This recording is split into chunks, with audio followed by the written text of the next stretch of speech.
Hello বন্ধুরা, সবাই কেমন আছো? আশা করছি সবাই ভালো আছো। এই দেখো, আজকে আমরা একটা হাতের কাজ বানিয়েছি কাগজ দিয়ে। একটা এরোপ্লেন, ফাইটার জেট বানিয়েছি আমরা। এরোপ্লেন, তো এই এরোপ্লেনটা কীভাবে আমরা বানাবো সেটা আমরা শেখাচ্ছি আজকে। প্রথমে আজকে আমরা একটি কাগজ নিব। একটু মোটা কাগজ হলে ভালো হয়, মোটা আর্ট পেপার যেটা, সেই মোটা আর্ট পেপারটা নিয়েছি আমরা। তো মোটা আর্ট পেপারটা চওড়া পাশে মোটামুটি আমরা যদি স্কেল দিয়ে মাপি, এটা 5.5 ইঞ্চির মতন আছে, ইঞ্চি আছে চওড়া। পাশে আমরা 5.5 ইঞ্চি নিয়ে, লম্বাটা একটু বেশি হলে অসুবিধা নেই।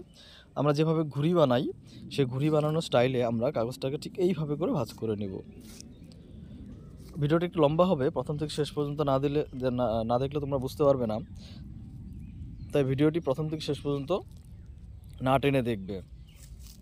আমি স্টেপ বাই স্টেপ খুব সুন্দরভাবে ভিডিওটি করেছি তোমাদের সুবিধার জন্য। যাদের স্কুলে হাতের কাজ হবে তারা হাতের কাজগুলো এইভাবে করে একটা এরোপ্লেন বা ফাইটার জেট বানিয়ে তোমরা প্রেজেন্টেশন করতে পারো।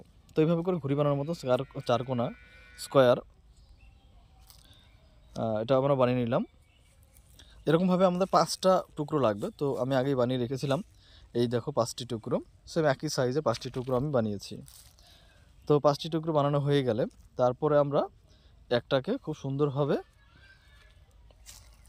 এটার জন্য প্রস্তুত করব। এইভাবে আমরা একটা পার্টকে করছি।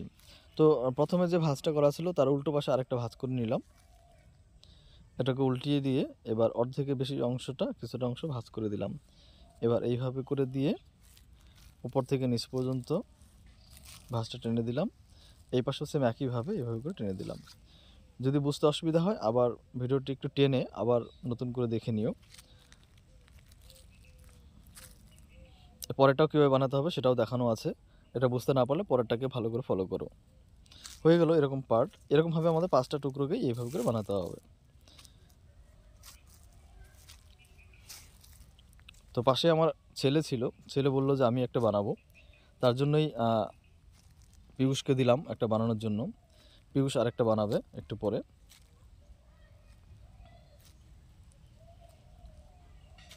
ও ক্লাস 1-এ পড়ে, ওকে পাশে রেখেই এটা বানাচ্ছি। ও আজকে স্কুলে হাতের কাজ দেবে, তার জন্যই এটা আমি ওকে শিখিয়ে দিচ্ছি। ও সুন্দরভাবে এটা বানাবে।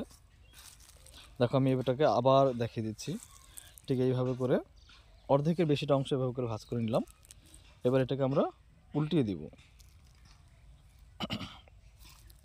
উল্টিয়ে দিয়ে আবার ঠিক এইভাবে করে লম্বা করে এই পাশটাকে ভাঁজ করে দিলাম, সেম এই পাশটাকেও সেম একইভাবে ভাঁজ করে দিলাম।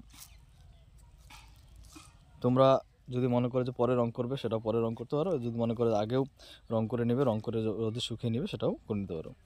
এই যেটা তৈরি হয়ে গেল। এরপরে যেটা আছে সেটা আমাদের ছোট্ট পিয়ুষ ক্লাস 1-এ পড়ে, ও হাতের কাজ দিবে দেখে ওকে দিয়েও আমি এটা একটু বানানোর ট্রাই করিয়েছি। ও একটা বানিয়েছে, দেখো পিয়ুষ বানাচ্ছে। এইভাবে করেই 5টা বানিয়ে নেব। তো 5টা অংশ বানানো হয়ে গেলে আমরা এবার এটাকে সেটিং শুরু করব। দেখো এইভাবে করে সুন্দর করে সাজিয়ে বসাবে, দুটো দুটো করে পার্ট করে, এবং একটাকে আলাদা রাখবে। একটা অংশ উপরের দিকে, একটা অংশ নিচ দিকে। একটু ভালো করে দেখবে, এই জায়গাটা একটু সমস্যা হয় অনেকেরই, এটাকে একটু ভালো করে না দেখলে সেটিং করতে অসুবিধা হবে।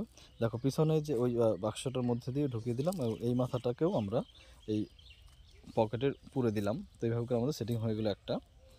এবং আরও যে দুটো আছে সে দুটোকে আমরা একইভাবে সেটিং করব। পিছনে এইভাবে করে ওই বাক্সের মধ্যে ঢুকিয়ে দেবো, এবং এই পাশে এই পকেটের মধ্যে ঢুকিয়ে দিলাম। এই দুটো তৈরি হয়ে গেল।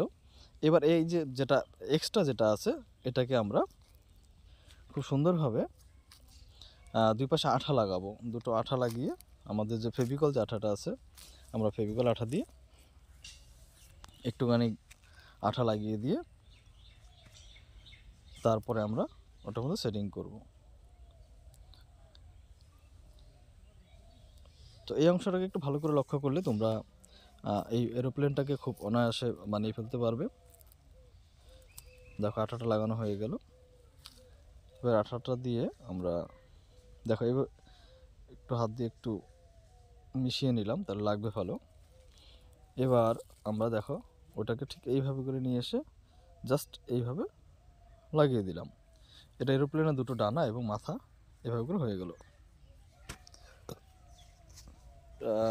এটাকে আরও ফিক্সড বা ভালো করার জন্য আমরা কি করব, সম্পূর্ণটাকে আরেকবার একটু খুলে নিয়ে আঠা দিয়ে এটাকে ফিক্সড করে দেব।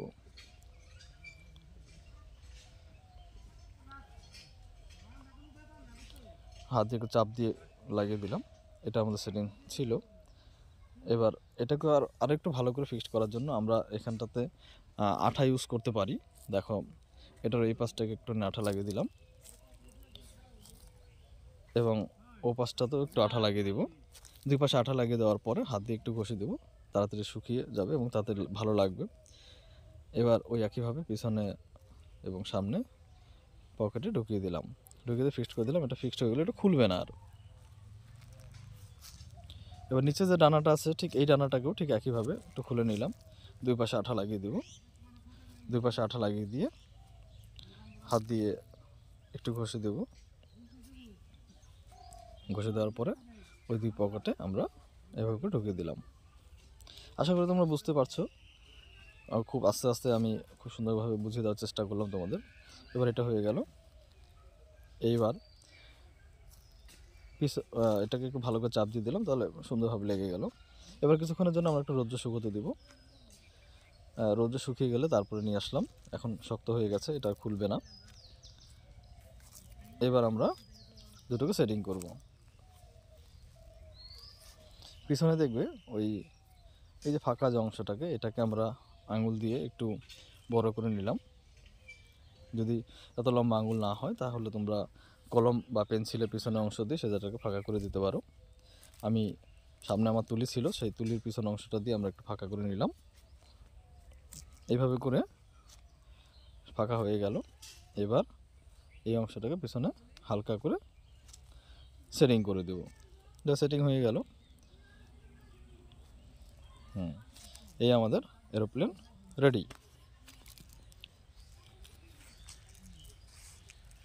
জেট বিমানটি তৈরি হয়ে যাওয়ার পর আমরা এটাকে কালার করব। এবার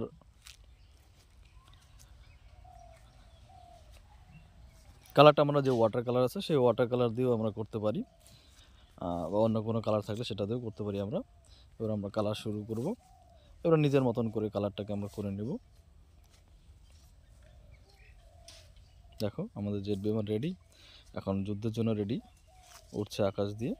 এভাবে ধরে আমরা এটা এখানে ছোটো ছোটো বাচ্চারা খেলতেও পারে এবং এটা স্কুলে হাতের কাজের জন্য এটা খুব সুন্দর একটা হ্যান্ডক্রাফট। আশা করি ভিডিওটা তোমরা বুঝতে পেরেছো। যদি কোথাও কোনো অসুবিধা হয় কমেন্টে জানাবে। এই ভিডিওতে যদি তোমরা নতুন হয়ে থাকো অবশ্যই চ্যানেলটিকে সাবস্ক্রাইব করবে। তোমাদের যদি ভিডিওটা ভালো লেগে থাকে অবশ্যই লাইক করবে। আবার দেখা হবে নতুন একটা হাতের কাজ নিয়ে, নতুন একটা আর্ট নিয়ে। ভালো থেকো, সুস্থ থেকো, টাটা।